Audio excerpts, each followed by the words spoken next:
Welcome to the SDA Housing Podcast, brought to you by NDIS Property Australia.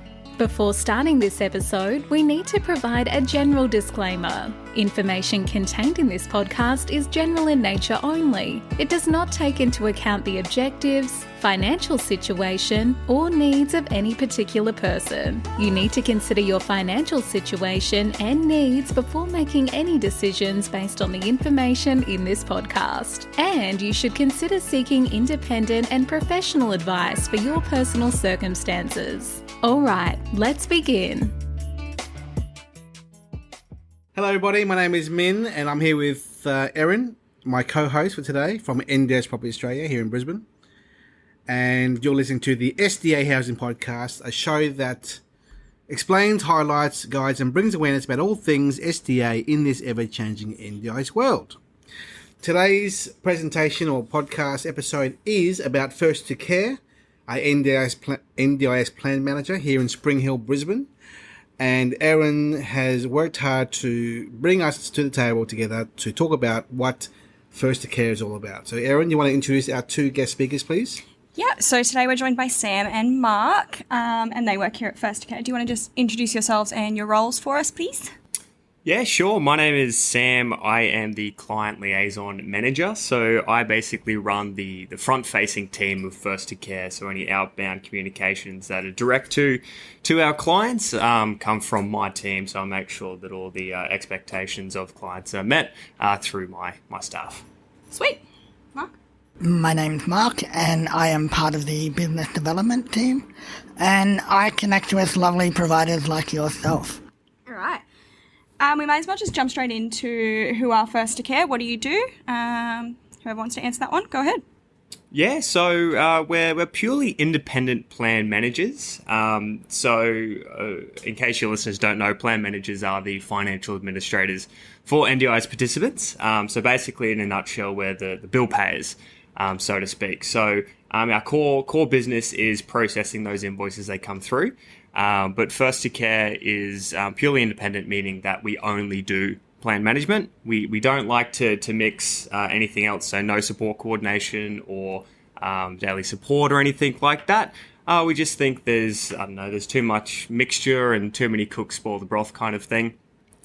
So we aim to make sure that clients are at the head of our mind, and we're purely independent. If Mark, you've got anything else you wanted to kind of add on who First2Care is?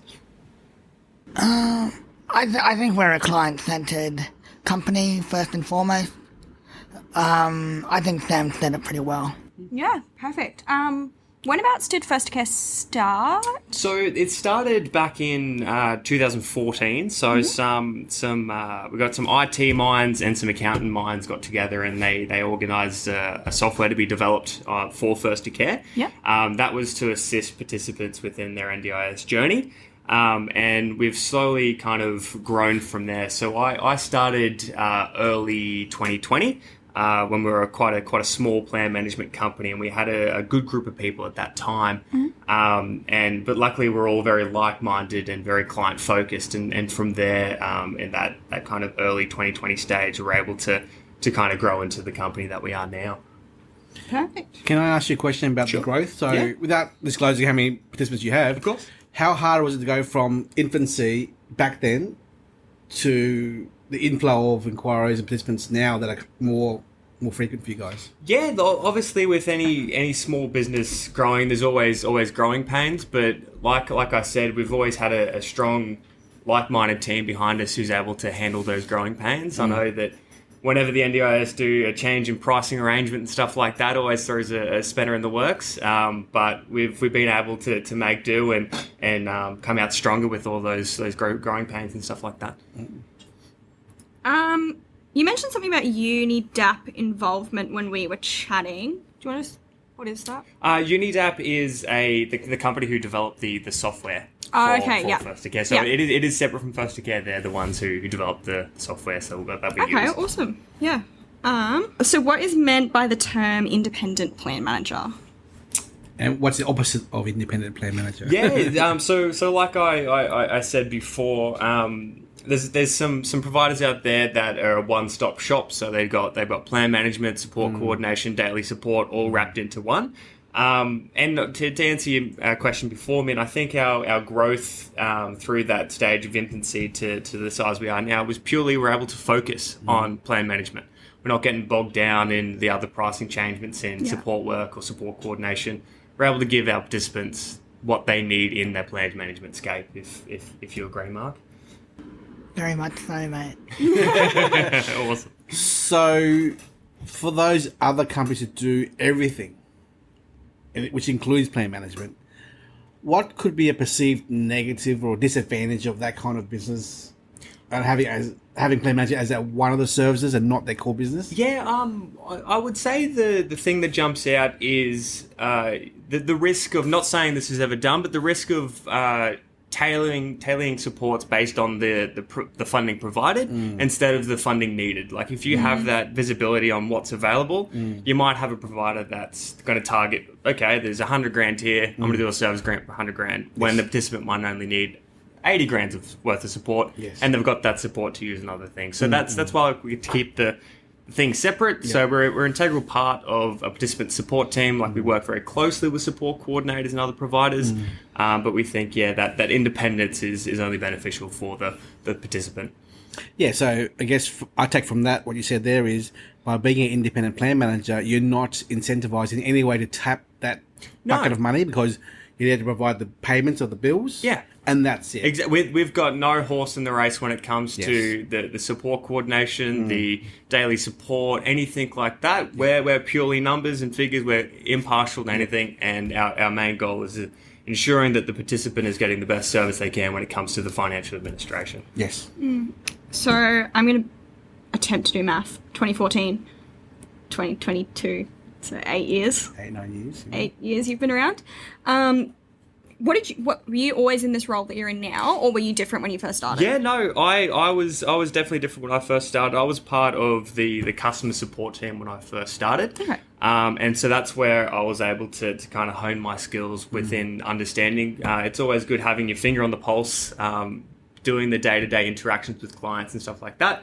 As we grew, more staff came on. I did the training and the onboarding and stuff like that to the point where I am now. But I know Mark has been around at First2Care a lot longer than I am, so he's got his story, which is a little bit different than mine.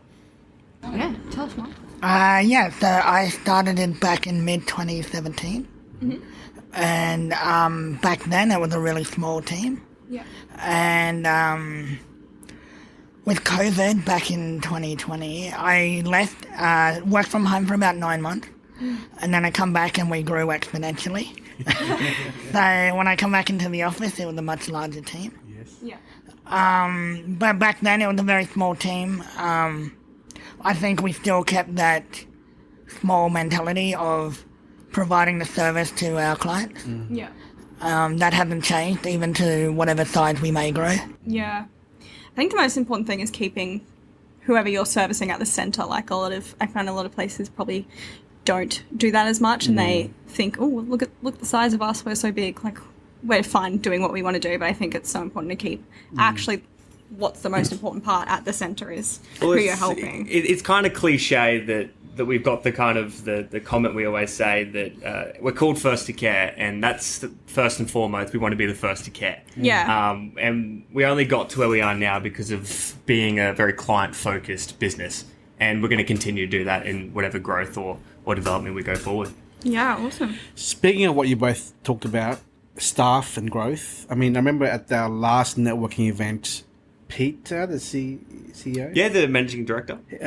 He said the goal of the company was to have 15 or 16% segment of the team as being participants and themselves. Yeah, so we've got a strong goal in giving back to the community that we've been able to find that growth, and including as many people with disabilities in our workforce is a big goal of ours.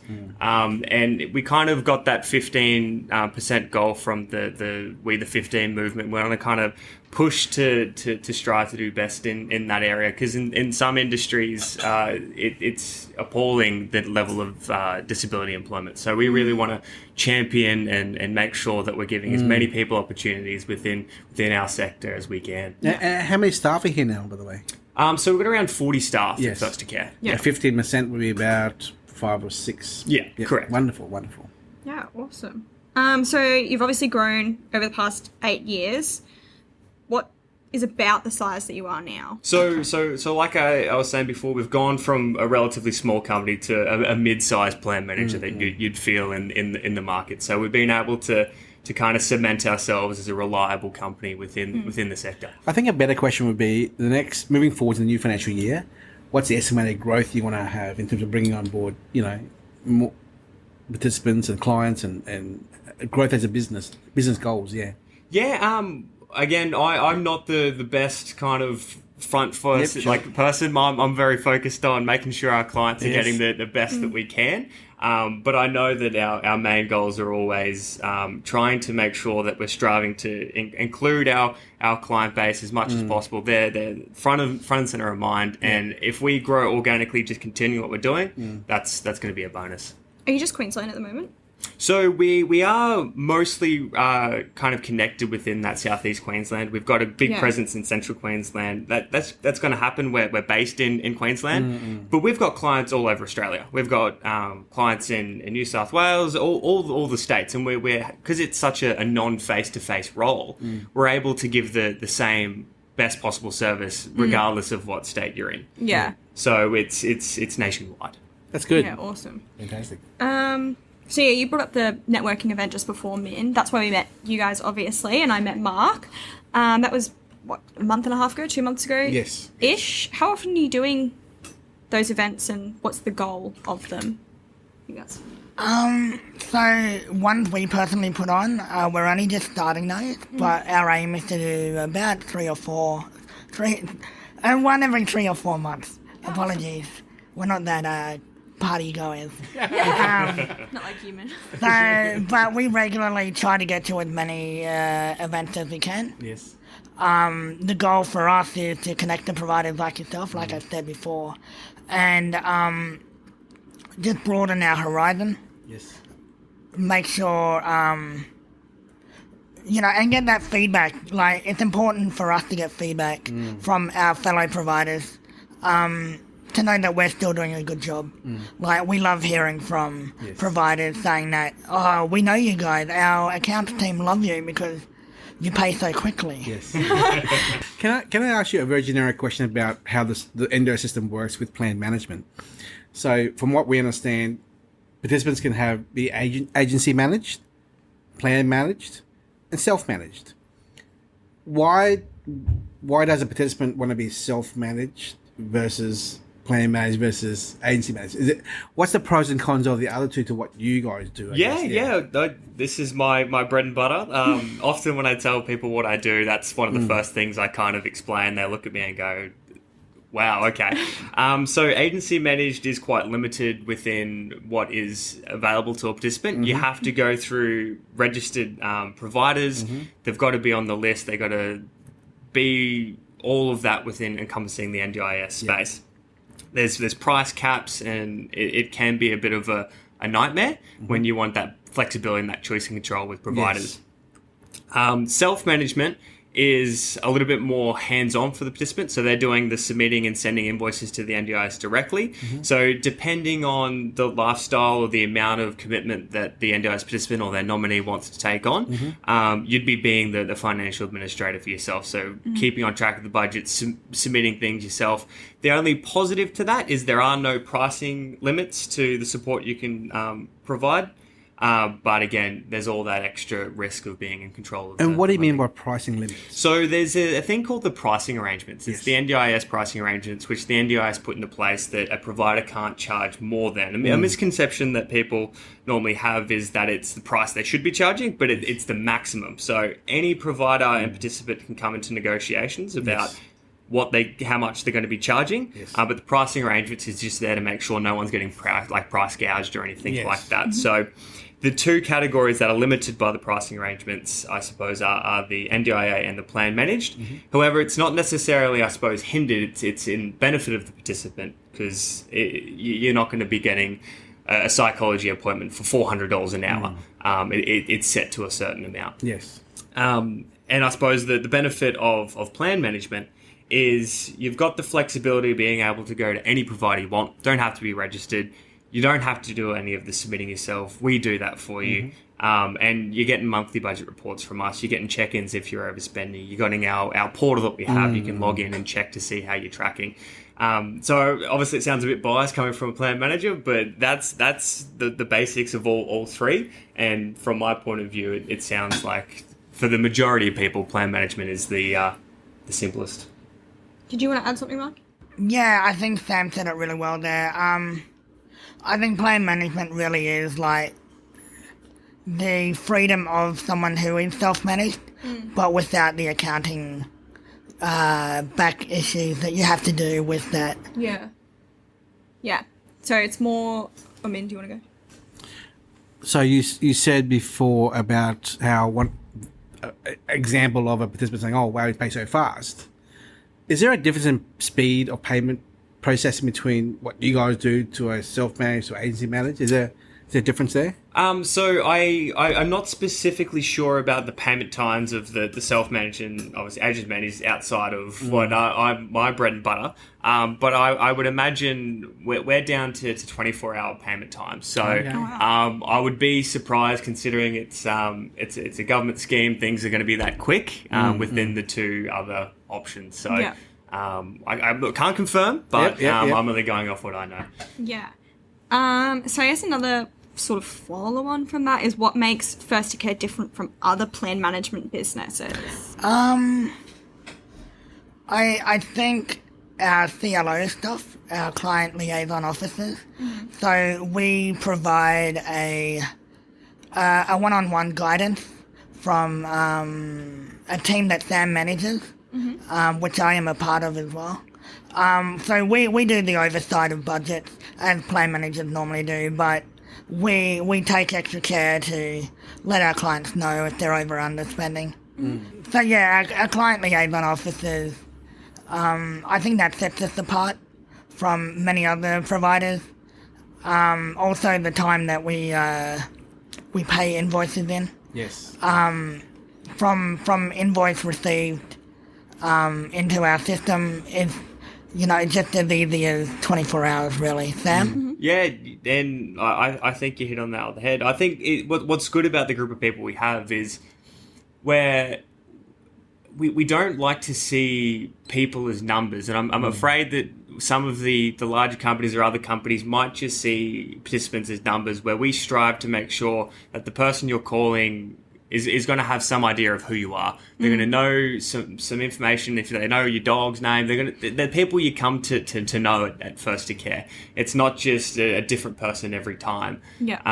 And like Mark said, we strive to pay our invoices quickly, because at the end of the day, the last thing a participant wants is having their providers chasing them. "Oh, I haven't been paid yet. Can you follow up with your provider?" It's just something that they don't need. It's as simple as the participant's providers are getting paid quickly. The providers aren't chasing up the participant. They can focus on living their life. They don't need to follow up on providers' payments or anything like that. Yeah. So that's what we strive to do, to make as less hassle as possible when it comes to paying invoices and making sure everything's going smoothly. So speaking of which, you say, so if speed of payment is the benchmark you're trying to deliver as a service, under what reasons would a participant be unhappy with their plan manager other than the payment time frame? Honestly, a lot of the feedback is the payment times and that whole I feel like a number, not a person. Yeah. Because the amount of times people give us a call and we I think how we looked at the system, 3 seconds is the longest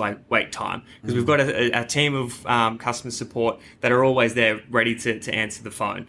And we're there to answer the questions that the participants have. Yeah. So I think that's the main two things that kind of get in the way of a good plan manager is, I suppose, slow to payments and long wait times, trying to get an answer out of someone. That's a really big thing. Yeah. I think once you get to a certain size, and hopefully that'll never happen to us, you lose that element of Customer service. Yeah, and I think that we've really we've put that into our level of growth when we're having our growing pains. Like, easily, there's always a fork in the road. You could go one way or the other way, and we've definitely gone the way of what's made us who we are is making sure that isn't who we ever become. We want to make sure that when people answer the phone, it's not going to be a different person if you call 20 times. It's going to be the same people. You're going to get to know them and stuff like that. And we've grown with that in mind to make sure that we're keeping things on track to whatever size we get to. Yeah. You touched a little bit on goals in terms of growing the size of the business in the next financial year or so. Have you got any other goals in terms of just business in general? So, like I said there, the employment, giving more opportunities to people with disabilities is a big goal. And we also do a lot of, I suppose, community activities as well, which we're really, really proud of. I know Mark's got some good experiences with his community activities within First2Care. So First2Care have always been very supportive of my sporting group. Here's a little plug, Queensland Power Chair Football Association. Yes. So we are for people with complex disabilities who will use mobility devices, electric wheelchairs for their daily uses. Anyone can play, as long as you use a wheelchair or an electric wheelchair. So anyway, I digress. First2Care have helped recently sponsor a couple of teams to head down to Sydney. And so we did that back in late April, early May.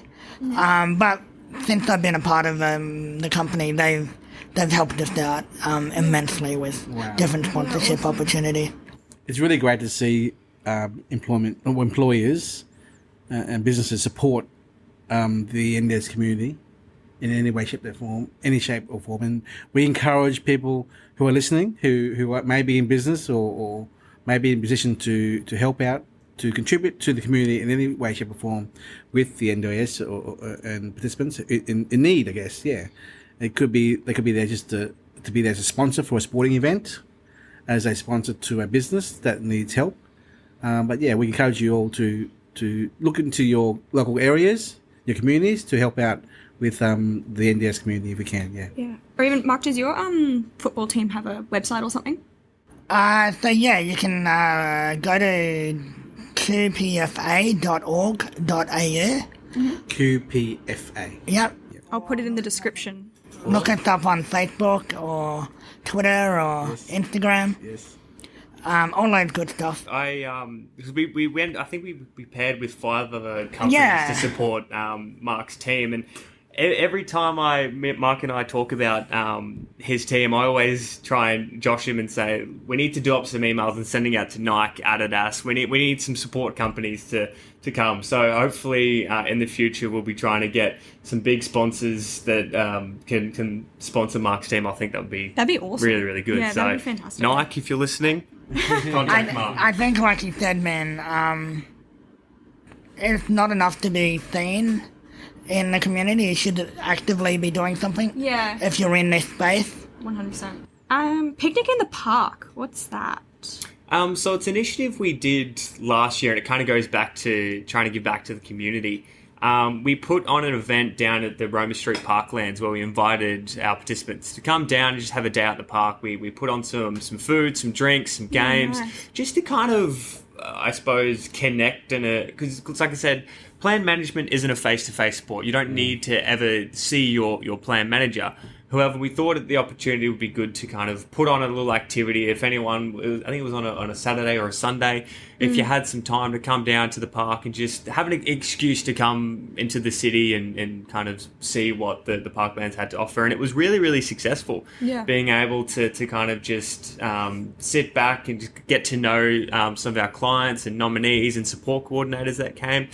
So that's an activity that I know that we're very, very passionate of doing, to kind of do as much as we can to kind of bring everyone together. And that's like those network events we met with yourself. We want to try and involve as many different people as possible, because the stronger we are as companies, whether it be with providers like yourself or with our participants, the stronger the relationship's going to be throughout the whole of the participants' journey within the NDIS. And that's something we're really, really also passionate about. Yeah, awesome.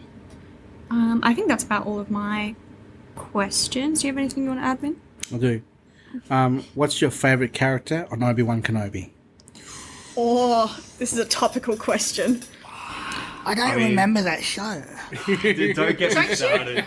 Sorry? I was I don't know if disappointed it ever by it, to happened. be honest. Oh, so were we. We've had in-depth conversations about this. Yeah, I'm trying to think through a bunch of characters, because there was no real standouts in that show, to be honest. The correct answer is Darth Vader.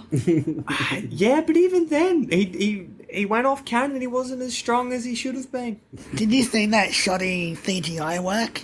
Oh, the aging? Yeah. Oh, so bad. Horrible.